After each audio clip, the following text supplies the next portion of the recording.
Hello बच्चों, आज मैं आपकी पाठ्य पुस्तक आकृति के पाठ 2 कर्मशील बनो पाठ का पाठन करूंगी। तो आपको मेरे साथ साथ इस कहानी को पढ़ना है और अच्छे से समझना है। तो चलिए शुरू करते हैं। प्रत्येक व्यक्ति का रहन सहन अलग अलग होता है, उसके क्रियाकलाप अलग अलग होते हैं। कोई लखपति है तो किसी के पास खाने के लिए भी पैसे नहीं हैं। कोई 1000 पाउंड माहवार कमा रहा है तो कोई 9 पाउंड माहवार। यह विषमता क्यों? इसका तत्काल जवाब है अपना अपना भाग्य। इस भाग्य ने मनुष्य को जितना गुमराह कर रखा है उतना किसी और बात से नहीं किया है। इस भाग्यवाद की उत्पत्ति कहाँ से हुई, इसका कुछ इतिहास नहीं है, पर इतना अवश्य है कि कुछ अकर्मण्य लोगों ने ही इसका प्रचलन किया होगा, जो कुछ कार्य नहीं करते, परिश्रम करने से घबराते हैं और जिनकी एकमात्र इच्छा यह रहती है कि उनके पास मुफ्त में सब कुछ चला आए, वही भाग्य की बात करते हैं। क्या करें यार, मेरी तकदीर ही ऐसी नहीं है। दूसरे को प्रगति करते देख और संपन्न पाकर वे कहते हैं उसका भाग्य प्रबल है। यह भाग्य क्या भला है, मैं आज तक नहीं समझ पाया हूँ।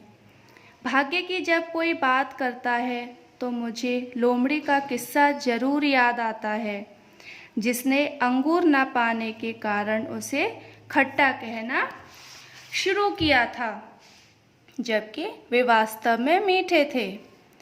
उनको न पाकर उसने यह मानकर संतोष कर लिया था कि वे खट्टे हैं।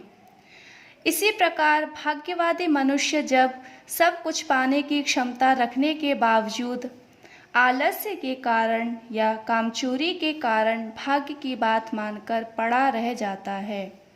जिसका भाग्य आप प्रबल मानते हैं, उसके गिरेबान में अपना मुंह डालकर देखो तो क्या वह भाग्य के बल पर ही सब पा सका है? पूछो उससे, देखो उसकी दिनचर्या, रात दिन कितना कठोर परिश्रम करके उसने अपने आप को इस प्रकार बनाया है। तब आपको पता चलेगा कि मनुष्य अपना भाग्य अपने हाथों से बनाता है। जो कुछ भी उसके पास होता है उसके कर्मों और सूझबूझ का फल होता है। सूझबूझ और कर्मों की इस सफलता को अकर्मण्य ईर्ष्यालु लोगों ने भाग्य का नाम दे दिया। इस प्रकार भाग्य का प्रचलन हो गया। भाग्य की इस प्रकार रचना करने के बाद उसका विधाता ईश्वर बना दिया गया। यह तर्क दिया जाने लगा कि जो कुछ ईश्वर ने भाग्य में लिख रखा है वही होगा। आदमी का अपने भाग्य के आगे वश नहीं चलता। इसके प्रमाण में नाना प्रकार के तर्क भी दिए जाने लगे। इस प्रकार भाग्य के नाम पर एक बहुत बड़ा वर्ग गुमराह कर दिया गया। मनुष्य ने भाग्य की बात पर अपना प्रगति पथ स्वयं अवरुद्ध कर लिया।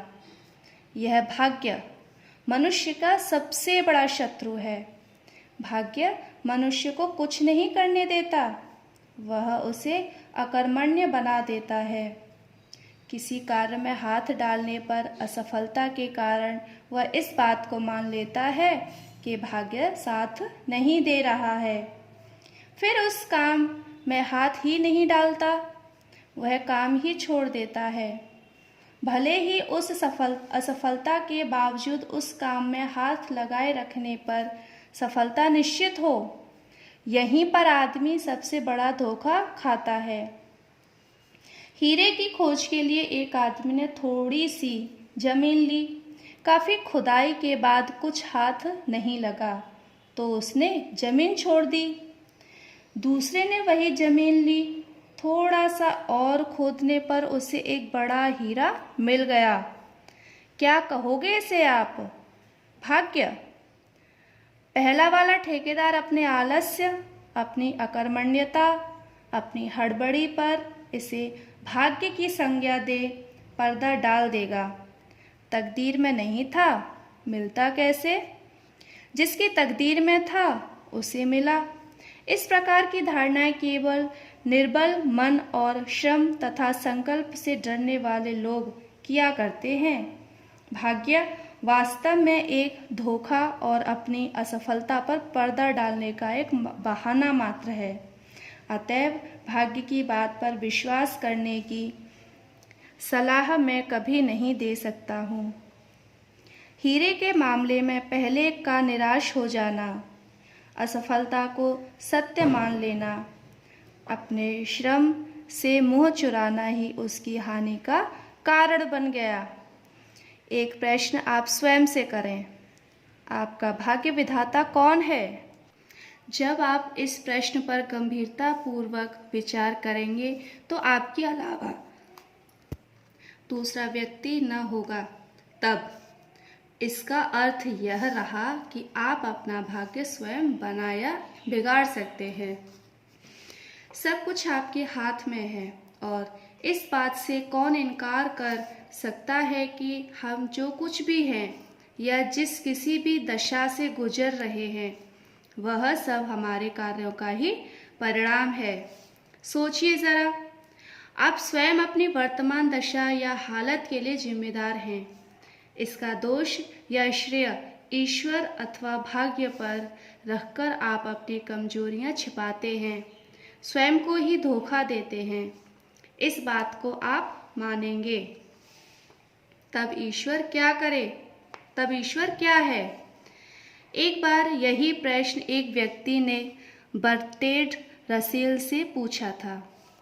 रसेल का जवाब था, मन को शक्ति देने वाली इस आध्यात्मिक कल्पना का नाम ईश्वर है। ईश्वर का नाम लेकर उस पर विश्वास कर हम मन में शक्ति का एकीकरण कर कामयाब होते हैं। हमारा विश्वास मजबूत होता है कि हमारे साथ ईश्वर है, हम इस कार्य में सफल होंगे। आत्मविश्वास को दृढ़ बनाने के लिए ईश्वर का अस्तित्व बनाया गया है। इसके साथ साथ ईश्वर की कल्पना मनुष्य को भयभीत भी करती है। एकांत में भी मनुष्य कोई पाप या गलत काम न कर सके, इसी आधार पर उसे सर्वव्यापी सर्वदृष्टा बतलाया गया है। कण कण में उसका निवास माना गया है। मनुष्य नितांत अकेला है, कोई पाप कर रहा है, अपने एकांत पर उसे पूरा विश्वास है कि कोई नहीं देख रहा है। ठीक इसी मौके के लिए ईश्वर का अस्तित्व बनाया गया है कि सावधान, वह देख रहा होगा, वह सर्वव्यापी है, तुम्हारे इस पाप को देख रहा है। मनुष्य को एकांत में भी कुमार्ग पर जाने से रोकने के लिए यह सिद्धांत है। वास्तव में यह ठीक भी है। मनुष्य पर नियंत्रण रखने के लिए किसी न किसी शक्ति की आवश्यकता तो है ही। इसी आधार पर ईश्वर का निर्माण किया गया और इसी प्रकार असफलताओं को रोकने के लिए, अपने दोष पर पर्दा डालने के लिए भाग्य का भी निर्माण कर दिया गया है। इस प्रश्न का यही उत्तर सही है। हम स्वयं अपने भाग्य विधाता हैं। जैसा कार्य हम करेंगे वैसा फल पाएंगे। अतएव भाग्य को आप दोष न दें। चींटी को देखें, वह कितनी बार चढ़ती गिरती है। अगर वह भाग्यवादी होती तो फिर चढ़ ही न पाती। निरंतर प्रयास करती है, सफल हो जाती है। वह भाग्य पर निर्भर नहीं, कर्म करके दिखलाती है। इस कारण बराबर कार्य में लगे रहें। सफलता हाथ आए या फिर असफलता, सफलता पर प्रसन्न होकर अपनी प्रगति को धीमी न करें और असफलता पर घबराकर या निराश होकर मैदान छोड़कर न भागें। अपना कार्य बराबर आगे बढ़ाते रहें। जो उद्यम करते हैं, परिश्रमरत रहते हैं, निरंतर अपने कदम का ध्यान रखते हैं, वे अवश्य ही जो भी इच्छा करते हैं सब पा जाया करते हैं। आप भी अपने को ऐसा ही बनाएं। सचमुच जब एक बार आप सफलता प्राप्त कर लेंगे तो आपका इसका मतलब समझ सकेंगे और फिर आप बराबर प्रगति पथ पर बढ़ सकते हैं। अपने भाग्य का आप स्वयं निर्माण करें।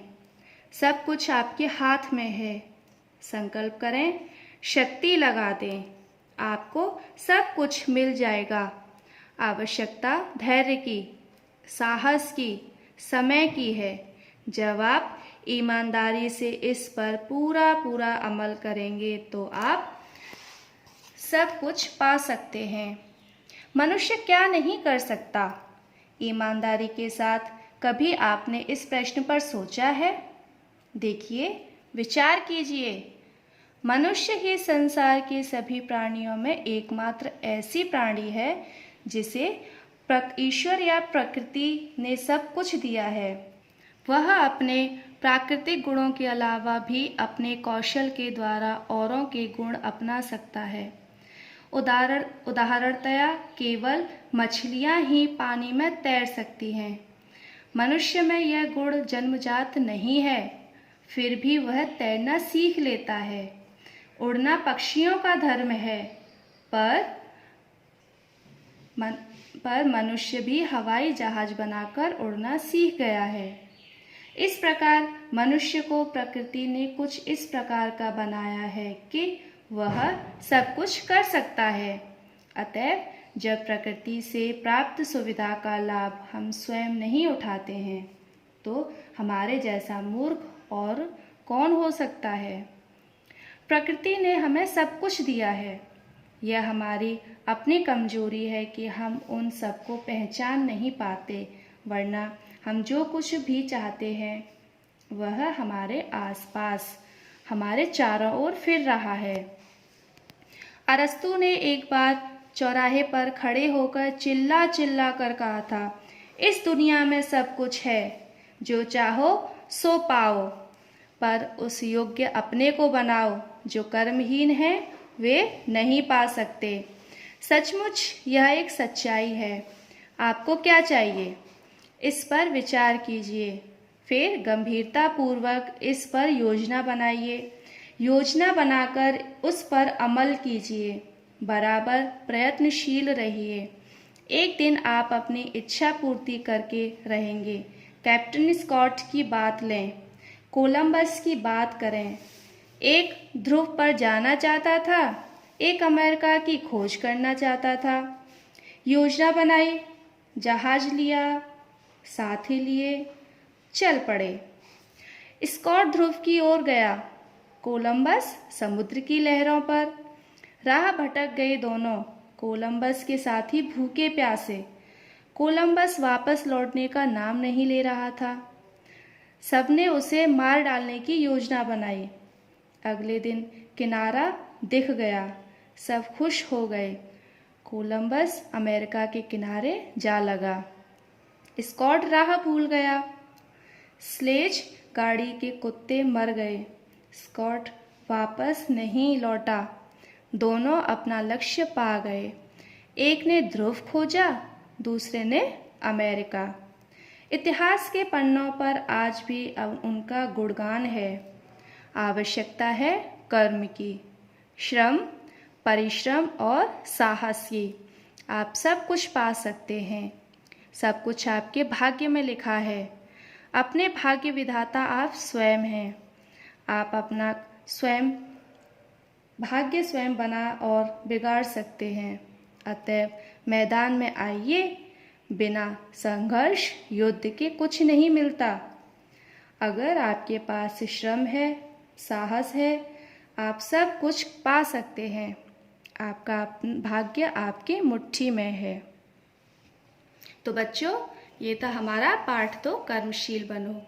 तो इस कहानी से हमें ये सीखने को मिलता है बच्चों कि हमें कभी भी अपने भाग्य पर विश्वास नहीं करना चाहिए। हमें अपना भाग्य स्वयं बनाना पड़ता है। अगर मान लीजिए आप परीक्षा में पास होना चाहते हैं और आप चाहते हैं कि आप पास हो जाएं, लेकिन आप अपना कुछ काम करके ना आए, कुछ भी ना लिख के आए परीक्षा में। आप सोचोगे भाग्य में होगा तो पास हो जाएंगे, नहीं तो फेल। तो आप एक बात बताइए, जब आप अपनी परीक्षा में कुछ लिखोगे नहीं तो आप पास कैसे होंगे? तो आप तो फेल हो जाओगे।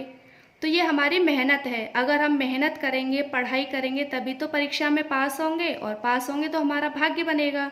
और अगर हम मेहनत नहीं करेंगे, परीक्षा में कुछ नहीं लिखेंगे, तो वो हमारा भाग्य नहीं होगा, वो हमारी असफलता होगी, हमारा आलस्य होगा। तो इसलिए बच्चों, हमें कर्मशील बनना है, कभी भी अपने भाग्य पर विश्वास नहीं करना है। तो अब आपका गृह कार्य है कि इस पाठ में आए हुए जितने भी कठिन शब्द हैं आपको अपनी कार्य पुस्तिका में सुंदर लेख में लिखने हैं। ठीक है बच्चों, बाय।